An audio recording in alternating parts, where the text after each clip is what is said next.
उगवे हांगासरल्या राष्ट्रीय महामार्ग 66 चेर रस्त्या कुशीक आसलेली माती काडपाचे काम लँड रिमूव्हल वर्क सध्या एकदम नेटान सुरू झाला. कनिष्ठ अभियंता रोहन साळगावकर हांच्या थेट देखरेखीखाला हे काम चलत असा. पावसाच्या दिसांनी जावपी अपघातांचा धोको पळवून सार्वजनिक बांधकाम खात्यानं या प्रश्नाची रोखडीच दखल घेतली. योग्य वेळार धावपळ करून काम करून दिल्यानं थळाव्या नागरिकांनी अभियंता रोहन साळगावकर हांचे खास आभार मानल्यात. केल्ले तेका आणि तेका कळकळीची विनंती केल्ली की ह्यो गजाली तातडीन तुवें मार्गी लावपाक जाय.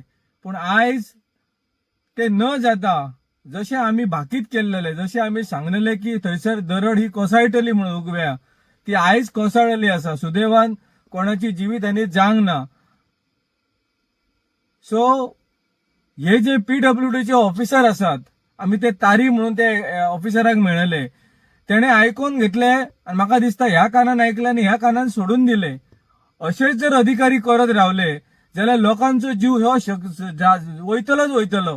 कारण हे अधिकारी सुशेगाद बसून थंयसर आसा, काय उपाययोजना करिना अशें तरी आमकां दिसता.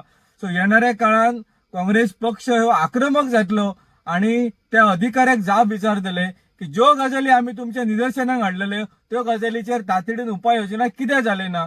सो हांव ह्या माध्यमांतल्यान सांगूं सोदता की त्या अधिकाऱ्यान अजूनही टाइम गेल्लो ना आसा की ज्यो गजाली आमी सांगल्यो ताजेर जातीन लक्ष घालचो आणि ते तातडीन ताजेर उपाययोजना करपाची अत्यंत गरज आसा.